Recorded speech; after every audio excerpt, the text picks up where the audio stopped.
Grandmaster Peter Svidler has won the World Cup, played in the candidates many times, and is an 8-time Russian champion.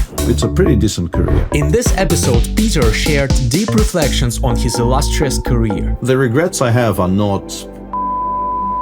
We also discussed Kasparov and what would happen if Gary came back to chess. If in your hypothetical, you could give him like a year to prep. Peter shared his thoughts on Magnus and his dominance. He is finally, adulting properly. Do not miss our Blitz game at the end. No idea what I'm doing.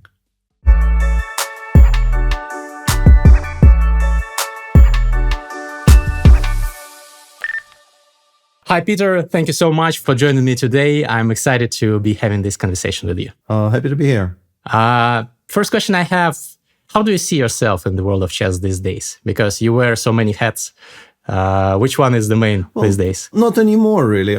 I barely play, which is sort of both regrettable and kind of unavoidable, I feel, in my current situation. When I do play, it appears I can still actually play a little bit, which is why it's regrettable.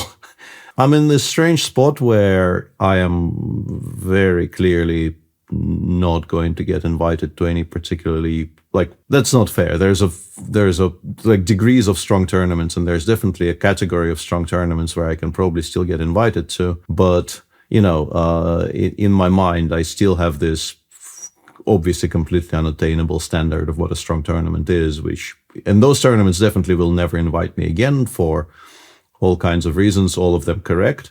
So this is not a complaint. This is how things are. And on the other hand, I am not really going to embark on a new career as a player of the open circuit. I'm not suddenly going to start playing random or not random, like any kind of open tournaments. It just doesn't seem feasible for, logistical reasons, reasons of, plenty. I honestly don't really enjoy playing classical that much anymore, because that would involve kind of acquiring an opening repertoire again, which I doubt I have appetites enough for that the way I am. So I am mostly a commentator, and even that I don't feel like I do as much as I used to, once again, for reasons which are, fairly obvious and sort of fine. It's somewhat regrettable, but understandable. I will commentate the candidates soonish, and that's a very pleasant thing for me, because candidates has always been, apart from the World Championship matches, the candidates tournament is the one thing that I kind of value and enjoy the most, whichever way I am connected to it. I played a bunch, and I seconded people a number of times during the more recent candidates, and I really, really love the format. I feel like they're never boring. There's always something to talk about, and the field this year is very exciting. I think it's a very open field. It's going to be a very fun tournament. So that's one thing I have going this year. And apart from that, Grand Chess Tour is my sort of one more or less stable gig these days, in view of which I'm sort of trying to kind of discover coaching as a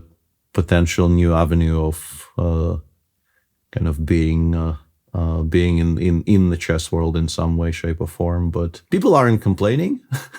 I have just returned from a coaching thing which appears to have gone well, and that seems to be like a repeating pattern, because I go to do things like that, and every time I feel like I will show up there and I will have no material, and people will kind of immediately realize that they hired an imposter who doesn't actually coach, doesn't know what he's doing, and it goes well. So far, I don't think it's ever really gone particularly badly, but it's very new, and the feeling that I'm still sort of flying by the seat of my pants has not disappeared yet. It's still very much my kind of base expectation is that, any moment now people will realize that I'm a practical chess player and teaching is not for me.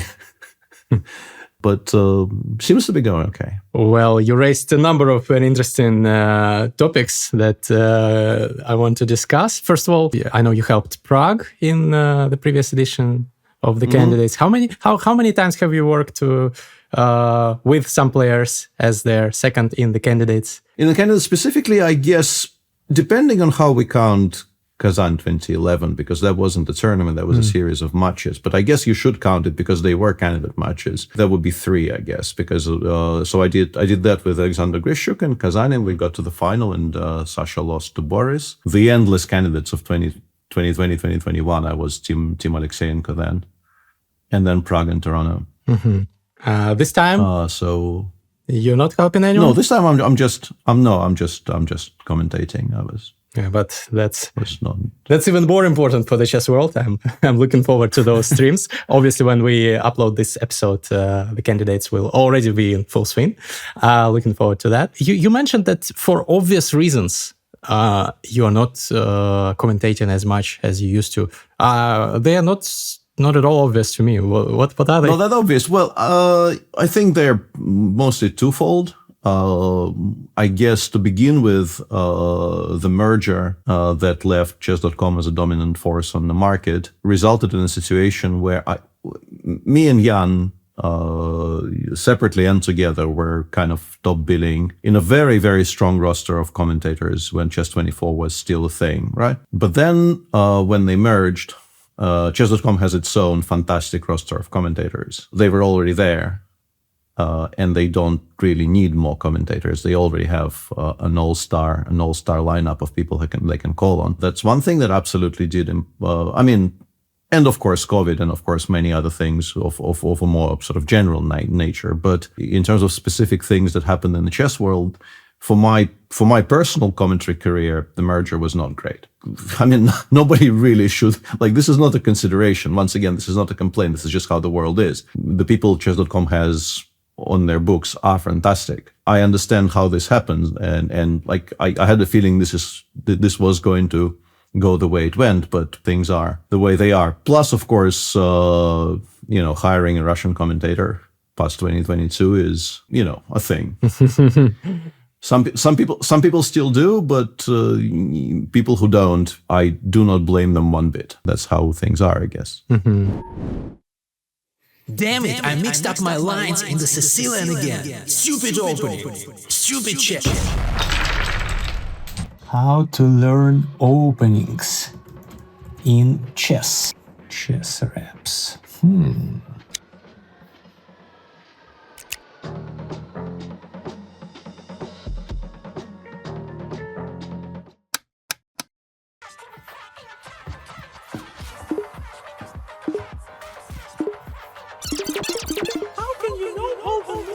It's thanks to chessreps.com. You can practice dozens of openings on chess reps in many different ways. You can drill your lines against the clock, you can play against engines of different levels. You can solve puzzles in the opening that you are learning. It's a really fun and effective way of learning openings. I'm a fan and I recommend you try chessreps.com using the link in the video description. Yeah, I understand, obviously. Thankfully, some people still do. Talking about you as a player, when preparing for the interview, I've checked some of your other ones, recent and not so recent ones. I remember you telling Ilya Levitov in an interview in Russian around a year ago that you would like to live like the professional chess player career path on a kind of like a happier note by returning into the 2700 club.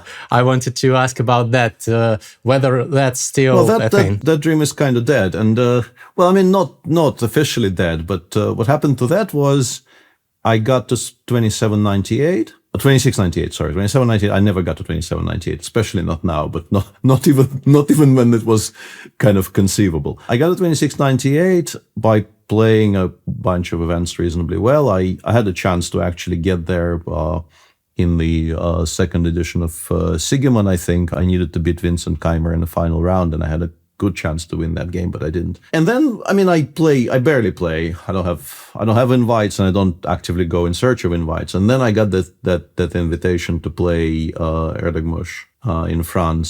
It's not that I thought I'm an obvious favorite, but I thought, okay, if the classical portion goes well enough, maybe this is the event where I actually go back into the green, so to speak, and then I can, leave happy. It turned out to be extremely ironic because I think I needed to win the classical portion 4-2, and I lost it 4-2 absolutely deservedly. So like that judging by how that thing went, it was never on the cards. Like it never looked remotely likely that I will win that match 4-2. So I'm now back to, I don't even, like, I prefer not to check, but I think I'm like 2682 now. And 2682, that is like 3 events. Or like, I don't know, I need to score 100% somewhere, or I need to have like 3 decent events. And I'm playing one a year. Like, where am I going to get 3 events? Like, it's going to take forever. I'm just going to be on an inactive list by that point. The way things are right now, it's very regrettable. It kind of bugs me actually when I think about it. It, like, I don't think about it every day or every week, but when I do suddenly remember about that whole subplot, it bugs me a little bit. But not enough for me to start like actively looking for games to play. I feel like, it's a natural progression of time. It's regrettable. I would have preferred for this not to be the way it is, but people become less young. Their rating decreases. Well, you couldn't have picked a worse opponent for farming. Yeah, that wasn't great. Yeah. On the other hand, you're right in terms of if my goal was actually to get back to 2700.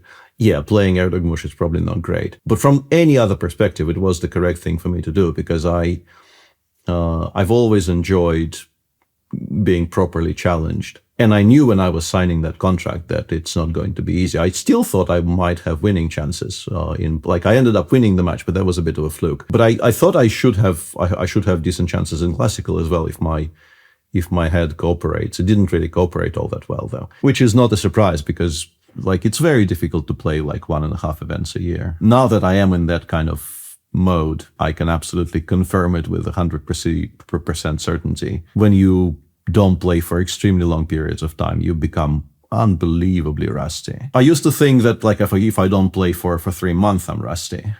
This is nothing. Like if you don't play for a year, this is when you sit down at the board and nothing works. Like you actually have to spend time kind of relearning the basics. Like you calculate everything 5 times over because you don't trust your head, and it's very difficult.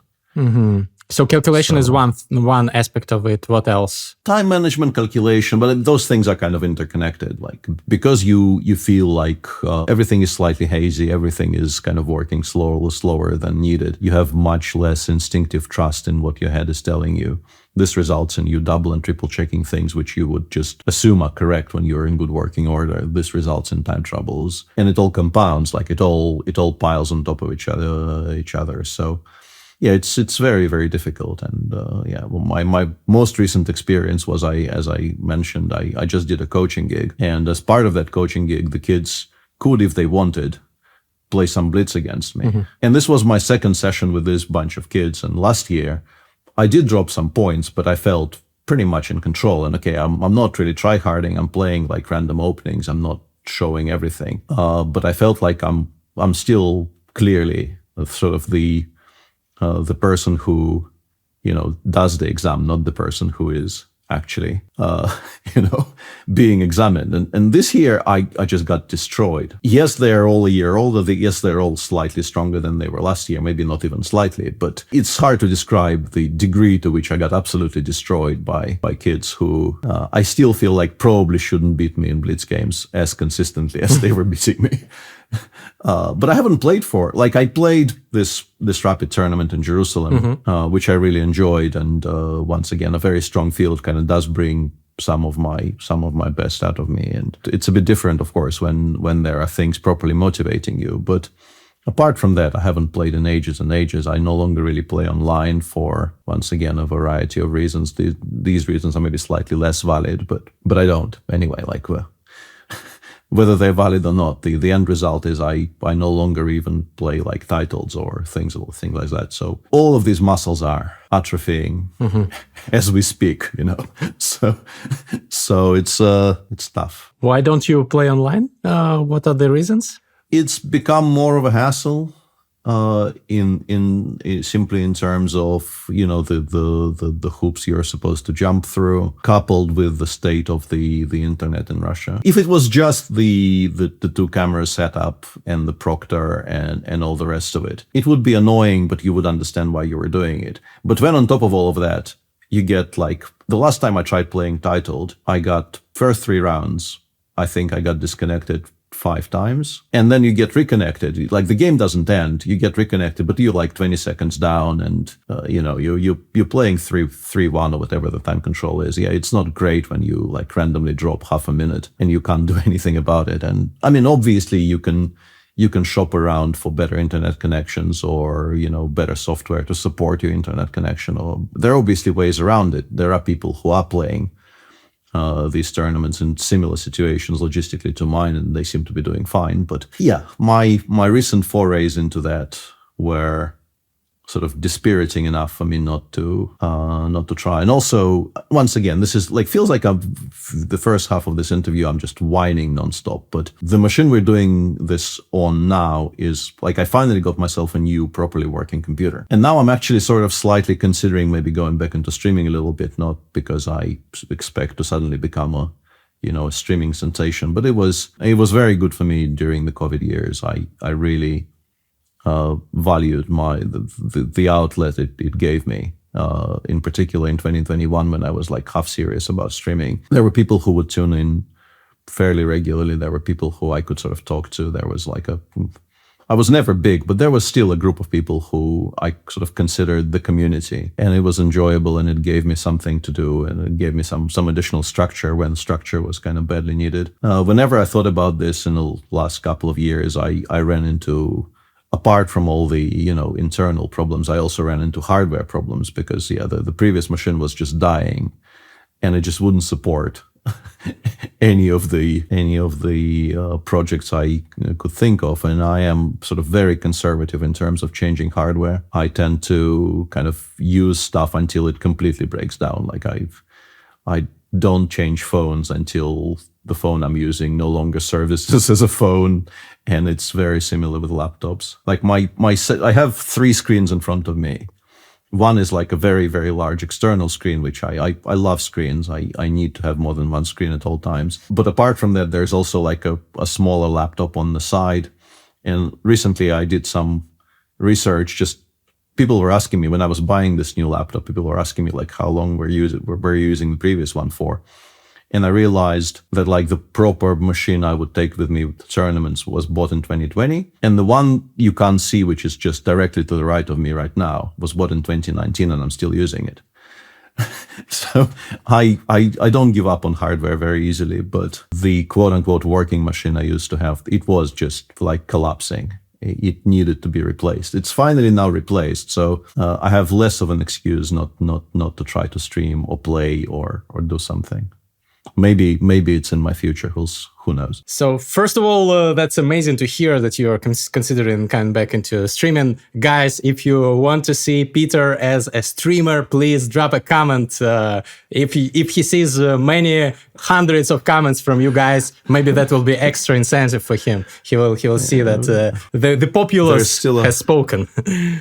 There's still a market for dual Hearthstone chess streams. Yeah. Dual Hearthstone chess streams, whatever. I don't even play Hearthstone, but I will watch it. I think I was the first one, but then some people, I think Evgeny Tomashevsky was also streaming that at some point. But yeah, I think that was my cursed invention of like, I'm streaming Hearthstone and there's like a diagram in the top left corner of the stream with some tournament that's going on, and I'm like doing some light commentary between Hearthstone turns.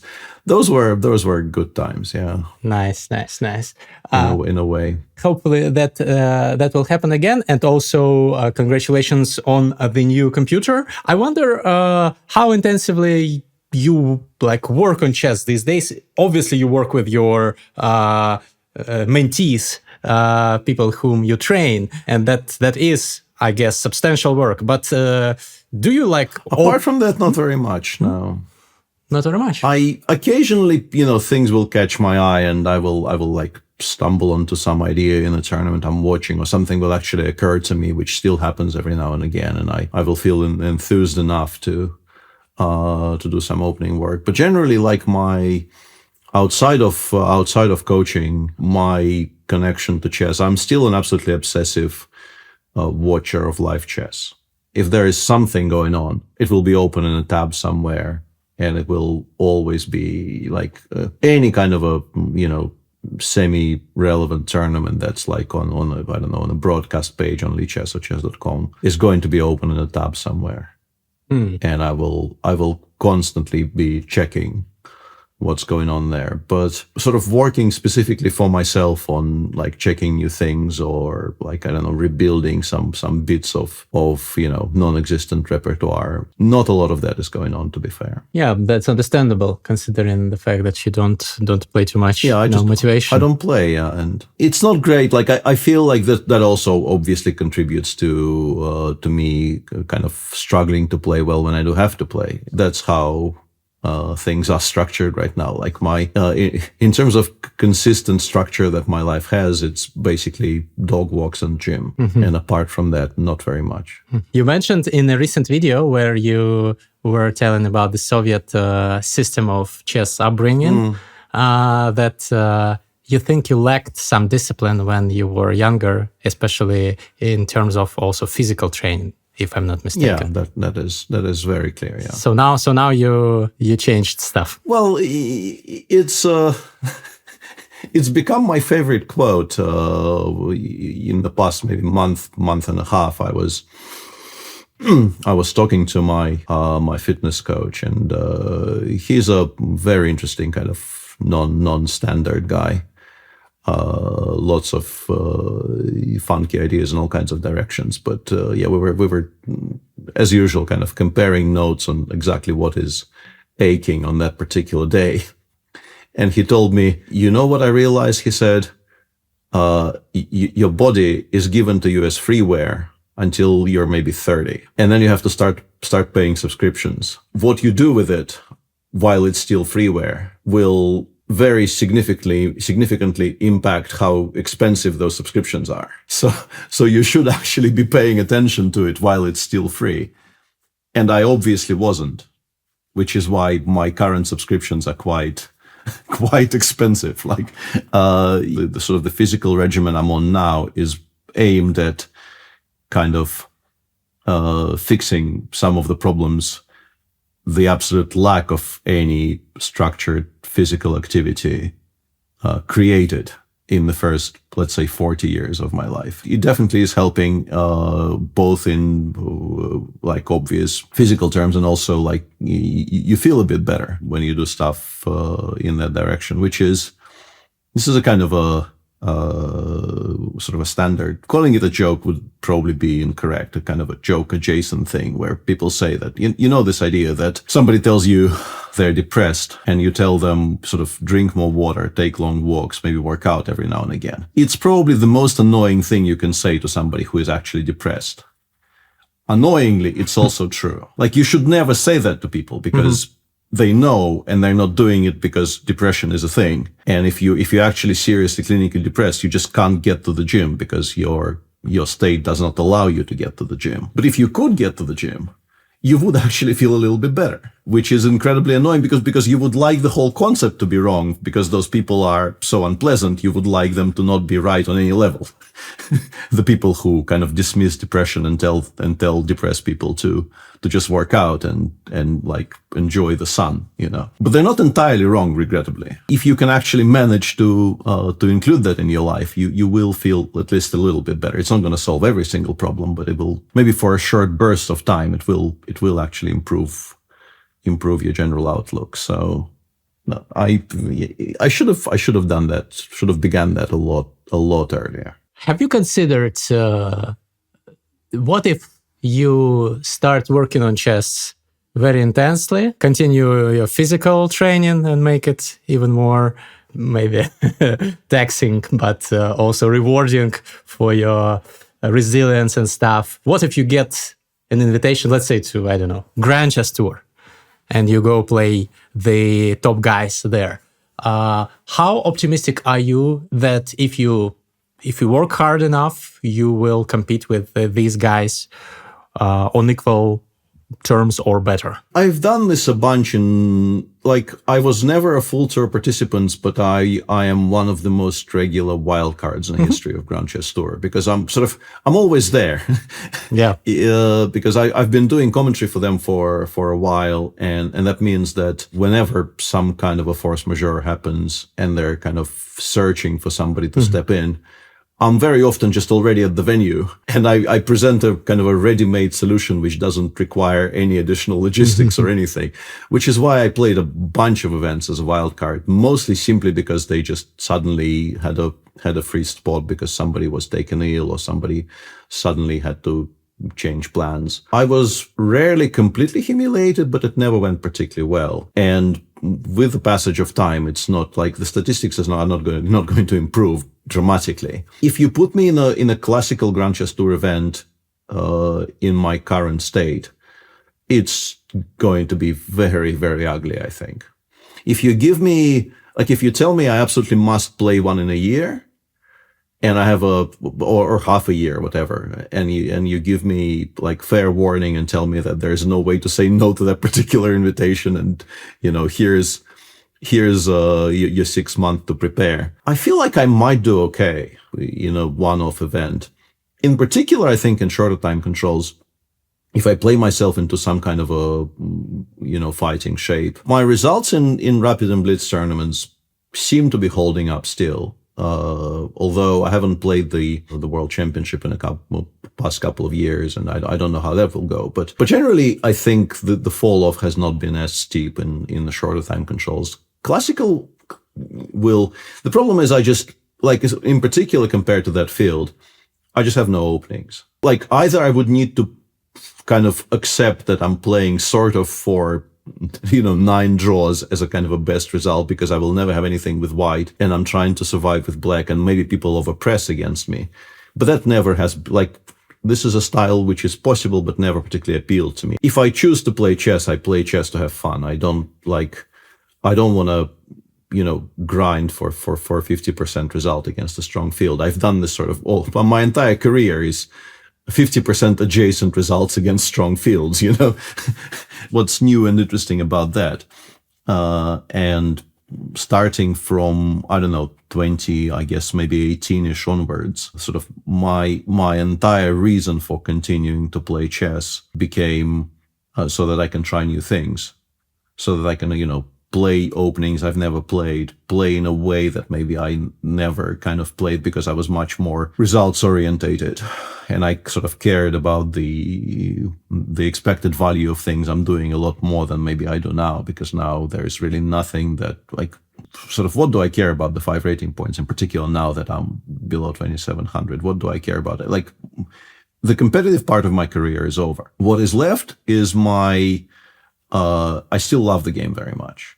Some bits of it more than others, because of how much opening work is involved in the classical, I guess classical less than I used to. But I still really, really enjoy playing chess, in particular when my brain works semi-normally and I can sort of trust it and I don't feel really, really stupid playing chess, which I do sometimes these days. I no longer really care about the result all that much.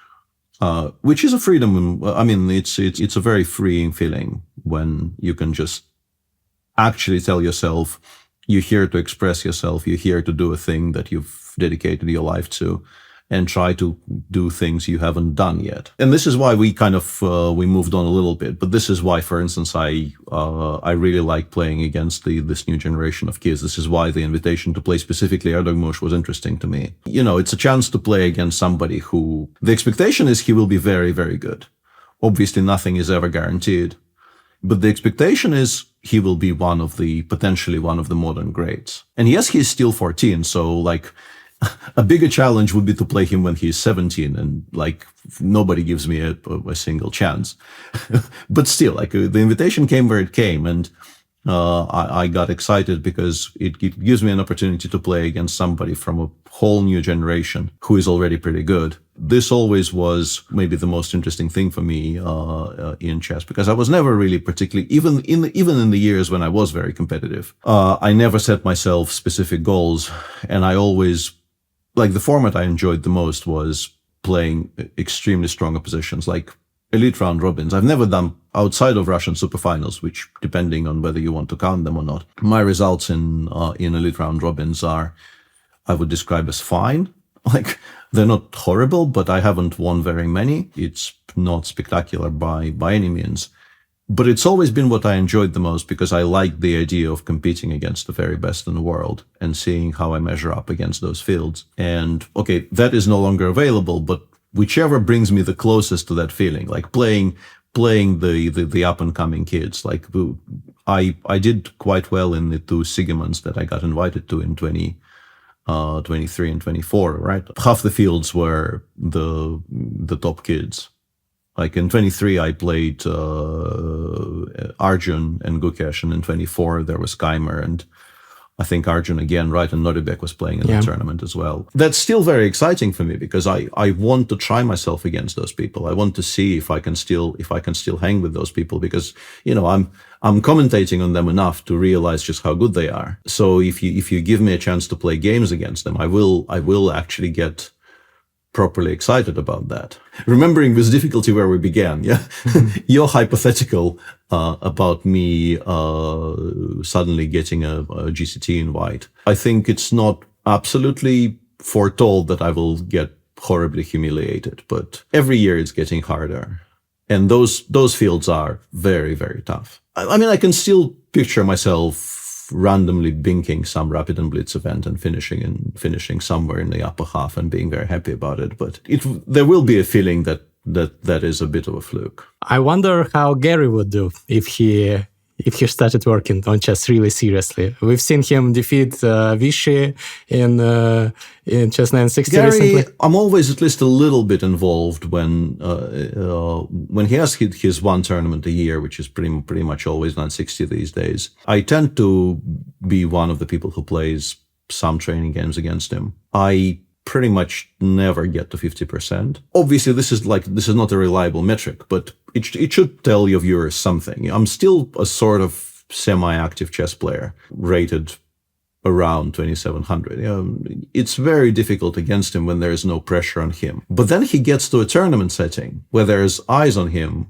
and a clock that actually is ticking down, and he puts unbelievable amounts of pressure on himself to perform, which I think actually hampers him a great deal. So I think in terms of actual chess ability, if you force him to play chess competitively again, he would be doing quite fine. I don't know how fine. Like, I don't know if he is, after a year of trying to get back to form, would actually be like GCT ready. Maybe not. I mean, once again, linear time is a thing. But I think the major obstacle there would not be his chess skills, but I think I understand the mechanics of it as well. Like, he sort of knows who he is. The picture of himself he has playing chess, understandably, because that's actually how it was for decades, is him being the best in the world. So it annoys him a great deal that, some frailties are creeping in. And he puts a lot of pressure on himself to still show something resembling his best game. If you could somehow, and I honestly, regrettably, I don't think it's realistic, but if in your hypothetical, you could give him like a year to prep and could also like surgically remove this internal pressure that he puts on himself and would just told him, I don't know, if you could like create a situation where it would still be a Grand Chess Tour tournament, but it would be played entirely outside of the public's eye, would not be streamed, would not be reported on, would be like a series of extremely intensive meaningful training games. In this scenario, he could do quite well, maybe. But if it's a tournament where people are watching when there's pressure, when there is like both outside pressure and in particular the inside pressure, I think he feels to still be Garry Kasparov, because that is very meaningful in the chess world. Garry Kasparov actually pushing chess pieces around the board is extremely meaningful, both to the chess world at large and to him. And that creates creates problems for him. The way he is right now, with the way, he's not really a chess player anymore. So when you force him to become a chess player for one event, it's maybe a little bit too stressful.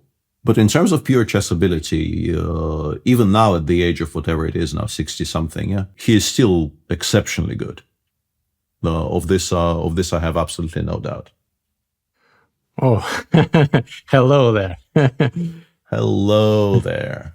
Yeah, I was waiting for this moment. Hopefully my cats will come as well. He got brushed and now he gets a little bit of treats. Yeah. What a good boy. Okay. Thank you for sharing this insight. This is crazy. Like Kasparov still being like he's been retired more than 20 years and he's still got it. Yeah, 21 years. I think Linares 05 was his last tournament. Yes. So it's been 21 years. He is still incredibly dangerous, incredibly sharp. In tactical positions. My problem when I play 960 against him is also that I just don't get out of the opening anymore, because somehow I just the part of the game I struggle the most with is he is just much better than me when we play training games at figuring out where things belong. He's a lot faster, a lot more reliable, and also I tend to think that I should, because these are training games, I should probably not be repeating his moves. I should not be playing like pure symmetry, which is often an option that is available to you in 960. Just playing symmetry when you can't really find like a funky, imaginative way of avoiding it. You should just stick to symmetry. And I very often decide that no, like, what's the point of me then? I should be providing, a different viewpoint about this position. But my differing viewpoint very often is just no good compared to the sound things he's doing. He is difficult to play against still, despite being sort of away from the game for 2 decades. Obviously. That says a lot. What about you, by the way? You mentioned pressure. You mentioned Kasparov having the pressure every game. You also have a lot of achievements, and that is to put it very mildly. And do you feel such pressure when you are playing some youngsters, for example? Not really. For me, in particular, in the later stages of my career, I felt a lot of pressure playing team events. I mean, it's been a while. My last event for the national team was 2016 or 17, the Hanti World Teams. I think it's probably 2017, which went disastrously for me, and because of that, not only because of that, but at least in some part because of that for the team as well. Because I think I was playing board 1 and I think I drew all my games, but they were so shaky. It was just not pretty at all. Playing for myself, I feel a lot more relaxed than I used to. These days, what's at stake really? I'm not going to be fighting for any I'm no longer, world title contender. I'm just there to have fun and to still show that, I can play to some standard that, I personally won't be annoyed with. The one thing I care about is I still really, really hate to play really badly, which is happening more often than it used to. But apart from those days where you show up at the board and nothing functions, and it's like you're moving through trickle and your brain is just this fog that you can't shake. Those days are incredibly annoying. But if I feel like I'm sort of in a reasonable state of mind and things are approximately as they should be, the result no longer really matters to me as much as it used to. And in that respect, I'm in a kind of a reasonably comfortable place right now as a chess player. Such as, I'm not much of a chess player these days, simply in terms of volume. But if we talk about sort of the internal pressures and the general comfort, it's pretty good to play the board game you love when there's really absolutely nothing at stake apart from maybe there's some financial stake, I guess, if you play a tournament like Jerusalem where there are significant prizes, and I still have some familial obligations that need to be considered. But that's compared to the pressures you put on yourself when you're still harboring some dreams about getting somewhere in terms of career peaks. This is nowhere near as much as it maybe used to be. By the way, speaking of team events, I've checked the current ratings of top Russian players, and you are probably eligible for the national team if the Olympiad allows the team. Will you participate? I don't think I will get asked. As a matter of fact, I don't think they should ask, because frankly, they should be selecting people who play more than 7 games a year. But yeah, it's a kind of a strange situation where, once again, due to all kinds of external reasons, like the amount of people who left and the general state of things. Yeah, I think, funnily enough, I was told during that training session I just had, somebody just randomly mentioned to me that Jan Nepomniachtchi said in an interview that he thinks there's maybe a path for me back into the national team. And I thought, first of all, it's extremely funny that like random kids inform me of this, and I'm completely unaware. Like I did not see the interview. I did not see any clips. I was just blissfully unaware of any of that. But also, funny as the suggestion is, I don't think this is the direction that they should be going in. There is a very interesting new crop of youngsters who should be playing sort of way ahead of me. Even if I'm still 150 points ahead of somebody like, Grebnev or whoever else they choose to pick. In my eyes, it's kind of irrelevant. There is no real reason for me to be selected for the Russian team again. I played enough for that team, and let's maybe get some youngsters. I was surprised when I heard you say that you never had any goals in your competitive career. Not concrete goals, no. I never really set myself there was never a point where I told myself, by the end of this year I will be 2750, or apart from maybe sort of early on. I think maybe in 94 specifically. Because I began 1994, and these days it sounds kind of insane, and people might legitimately ask why I hadn't quit by that point. I was still an international master. I was 17 and a bit, and I was still not a grandmaster.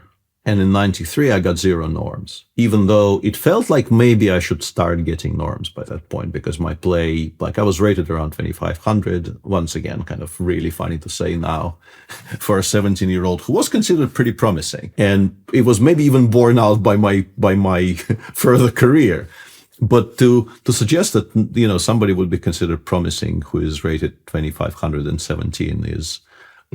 things have moved on, shall we say. So maybe specifically for 1994, there was a feeling that this is the year where I should probably become a grandmaster. But it was still more a kind of an internal feeling than any kind of a written out promise for myself, or a conversation I had with my coach, or a conversation I had with my parents. I was very lucky in that sort of the structure around me, and my parents were always incredibly supportive, and they did everything they could to provide me with coaching and books and opportunities.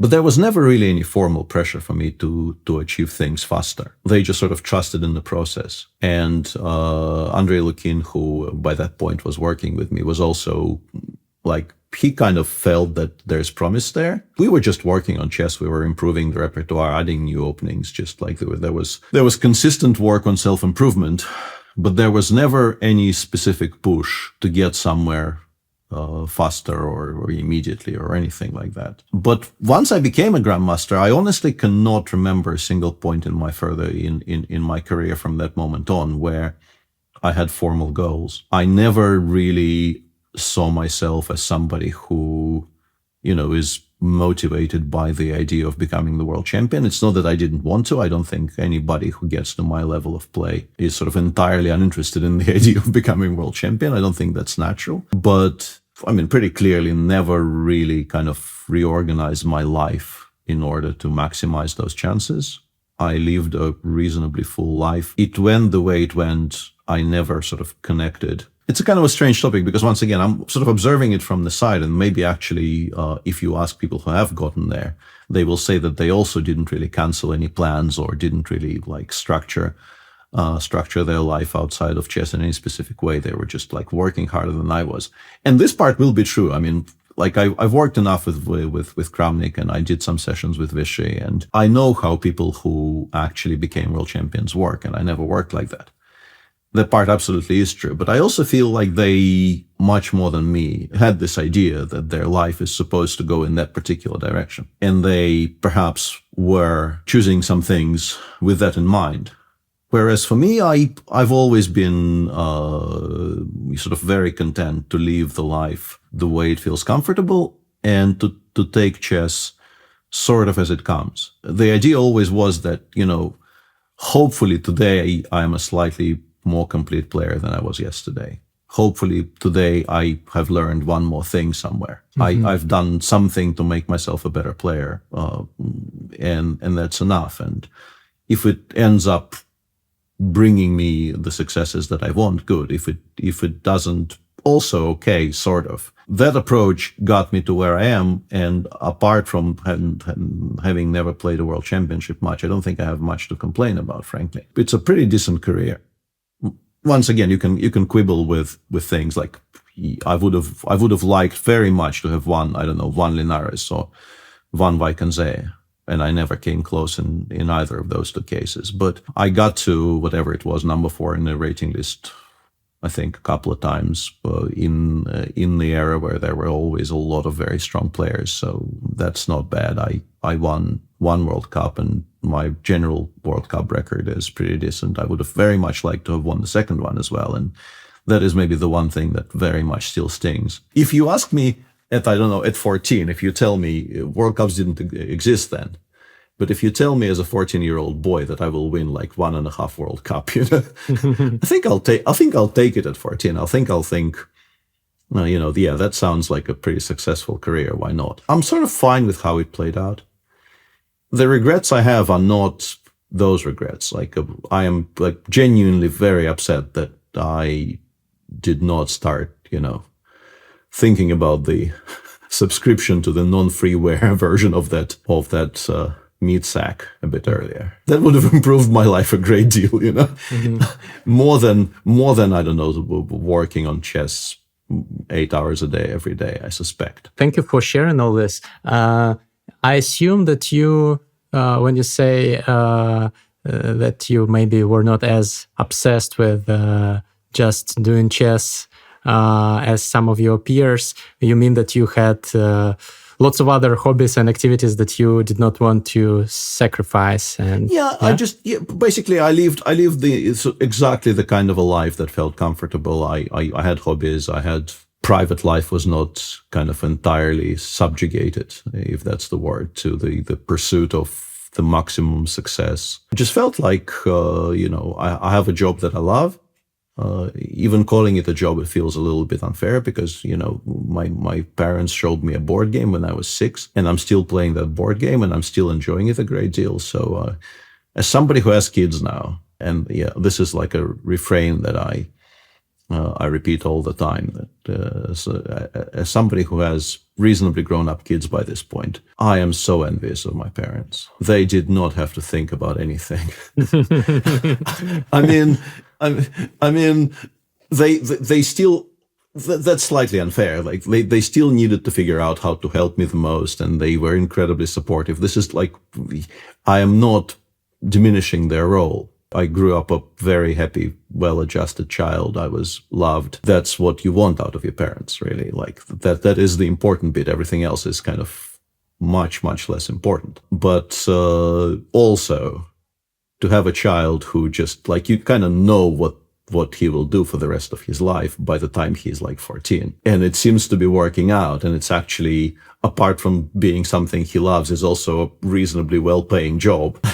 Like, nice. it's like it's such a dream scenario. Like it's an absolute stuff of dreams. That with my 2 boys, it's a bit more complicated. Let's put it like this. It doesn't seem to be as straightforward as my parents had it, and I am a little bit jealous of the clarity that they had with their kid. Yeah, the times have changed, of course.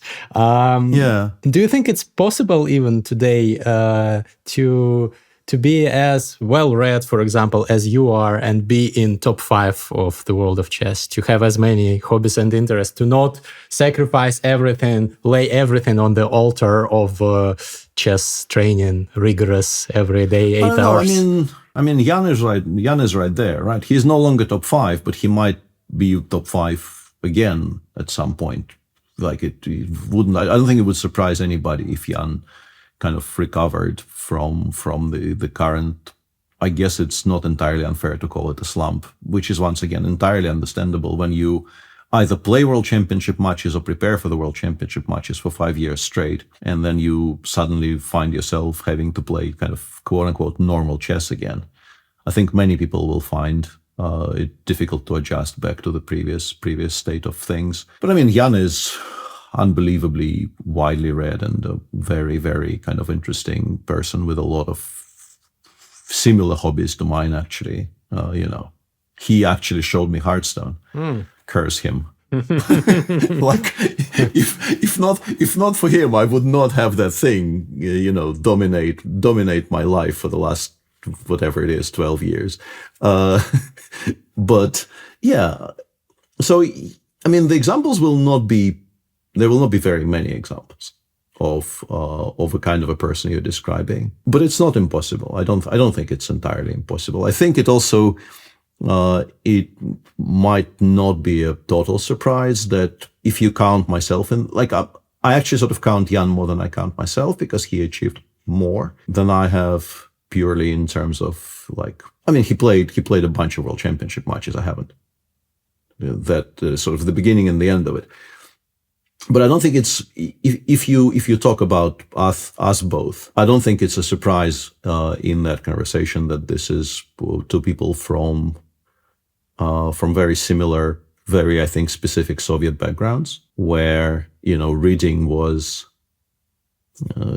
something that was kind of part of the fabric of how the certain parts of society, at least, were functioning. Like you just read. It wasn't really in question.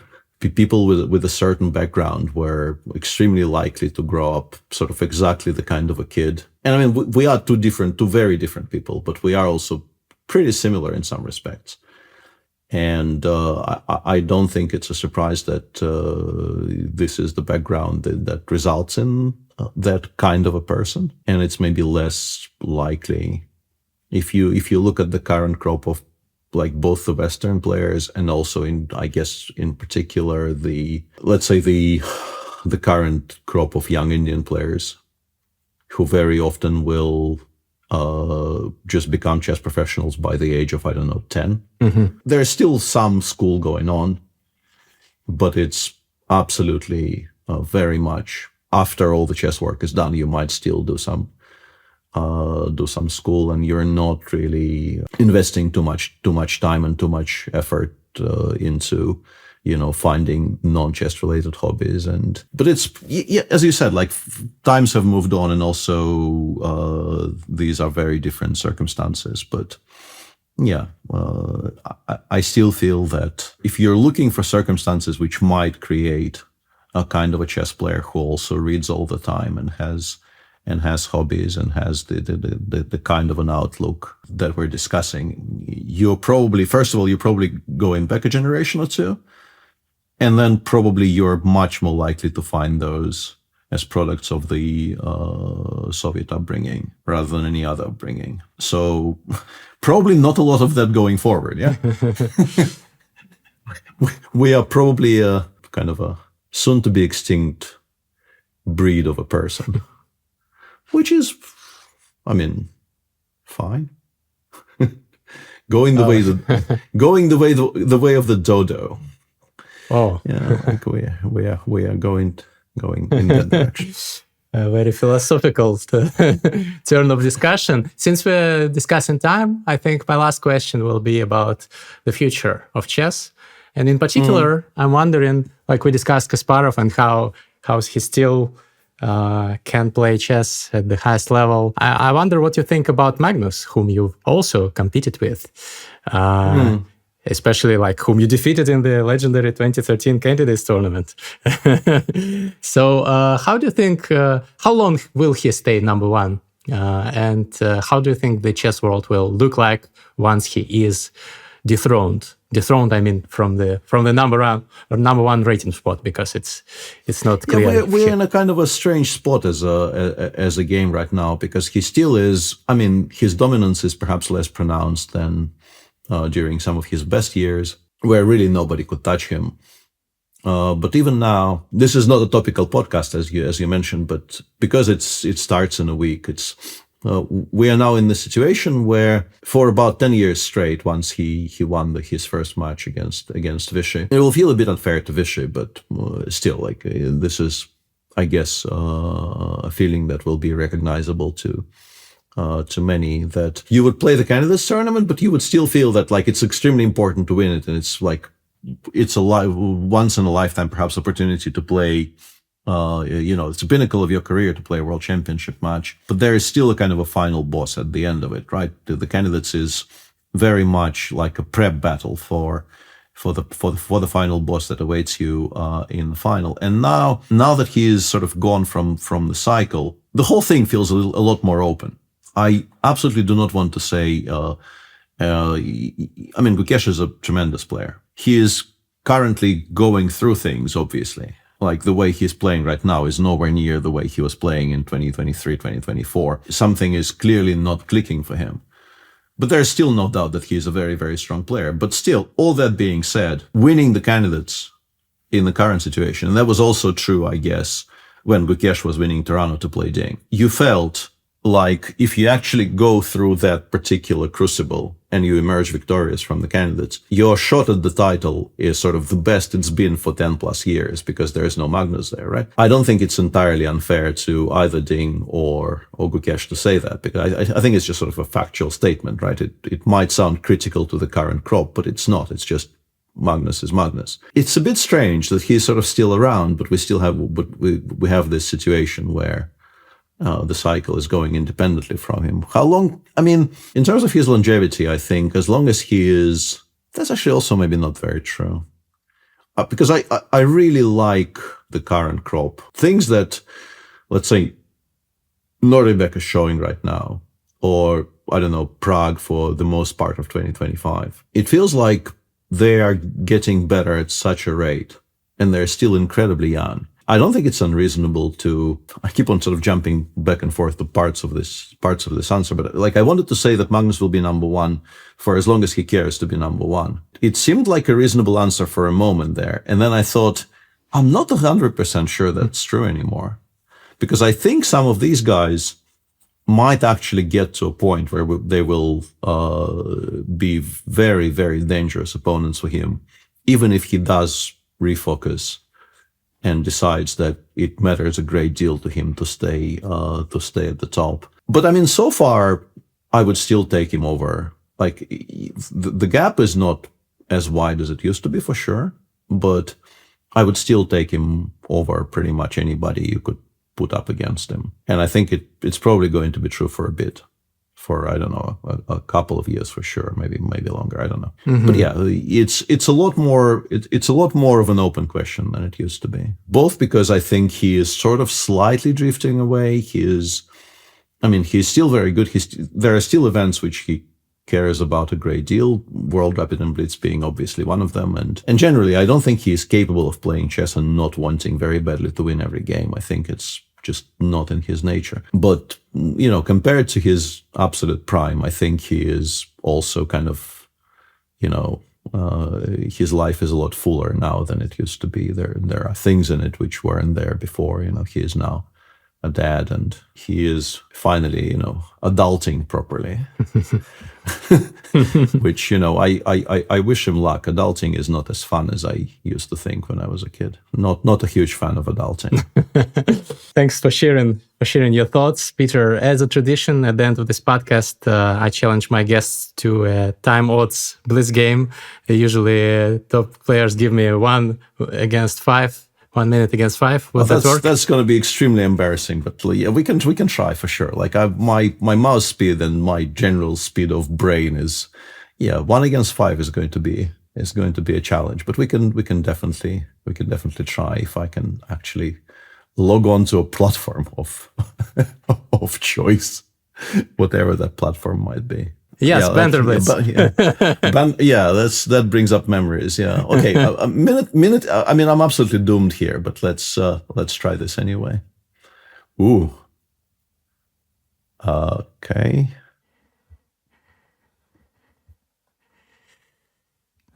Shouldn't have played the modern. I don't know why I did this. I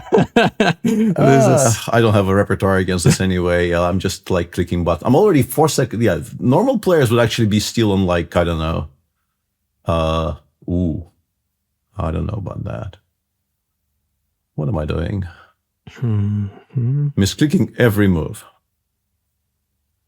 You can't see, but I'm actually misclicking every move. I'm just going to lose on time, whatever happens on the board. Also, I shouldn't. Okay. Yeah. Now you're completely fine as well. Yeah. Okay. Now I'm worse, probably. This is not how you play this position. As somebody who played a lot of the modern in my misspent youth, this is not how you play this position. This is absolutely not the way.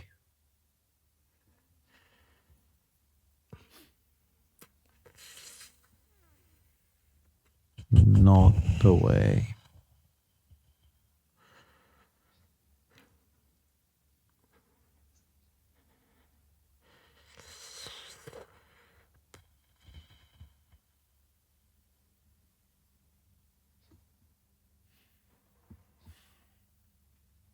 Maybe this. Okay.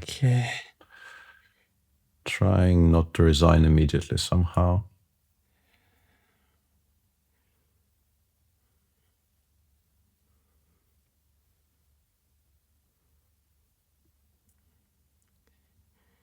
Hoping not to have to resign just yet.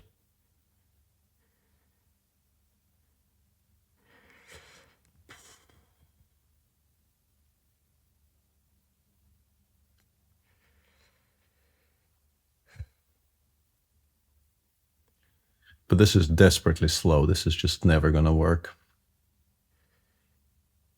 I'm not even worse anymore, which is kind of good. But I'm probably not better, but I'm not worse anymore. But like I'm on 40 seconds. We both know how this movie ends. I don't have a mouse, so maybe that gives you some hope. Yeah, that is definitely some information that needed to that was needed to cheer me up. Yeah, because okay, I guess.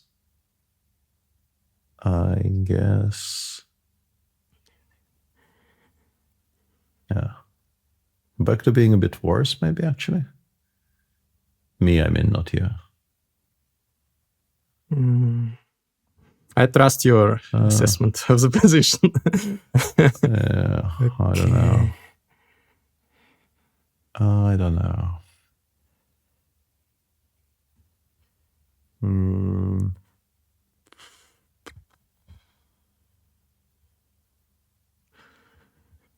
No idea what I'm doing.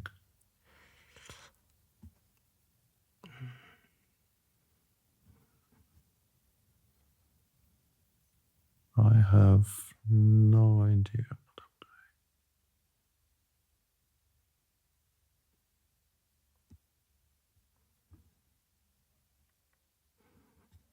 I'm doing.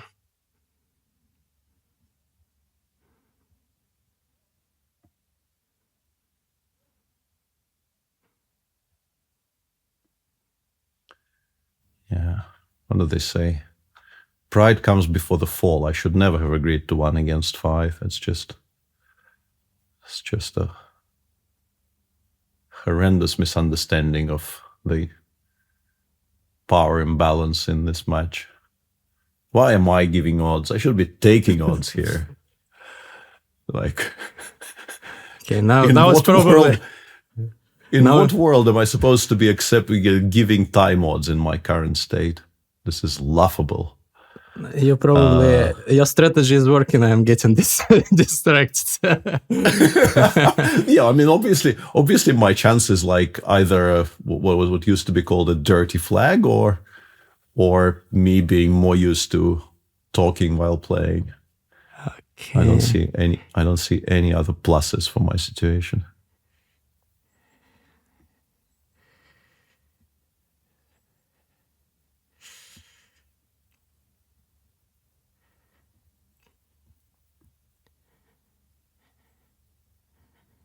Yeah, that's actually pretty good. Yeah, I'm not sure about c4 though. Knight e3 and g1 I liked. Yeah, that was very strong.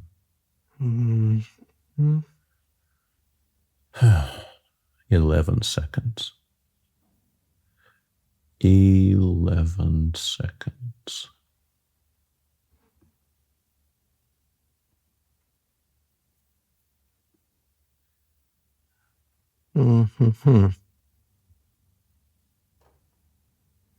Reminds me of my all-time favorite sketch about the Scottish lift. Oh, I know. Do you know Scotland that? Freedom. Yeah, of course. 11. 11. 11. Probably messed this up. A little bit, yeah. But you're still going to win on time.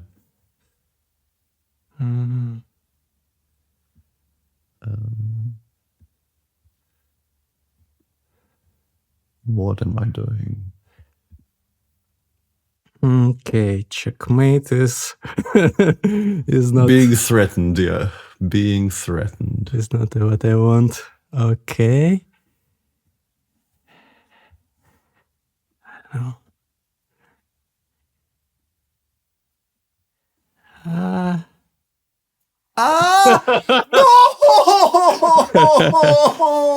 You were winning, right? Rookie 8. Well, mate in 1. Mate in 1, yeah. I forgot. Actual about mate in rookie. 1. Wow. Yeah, Doggo came to console me. Okay, it's actually you were +3 once you took on G6 already. Yeah. It was. And then, completely. I think he's very horrible. worried. He's not even taking food because I was screaming. So Yeah, but until some point it was equal. Until H5. no, I think King G3 was a I think mistake. you must have been better somewhere. Mm, You must have been better somewhere. slightly better, like -0.2. Not more than that. I thought it was more actually. I thought I was in a lot of trouble. -0.6. Yeah, at some point when you had this F4 pawn and you were not castled. Yeah, no, that was Yeah. not good. Yeah, E5 F4, I must be much worse there. Yeah. I liked knight H5 from me, but it was not as clever as I thought. Yeah, It's playable, equal. but maybe not the best. Yeah. Yeah, just knight BD7.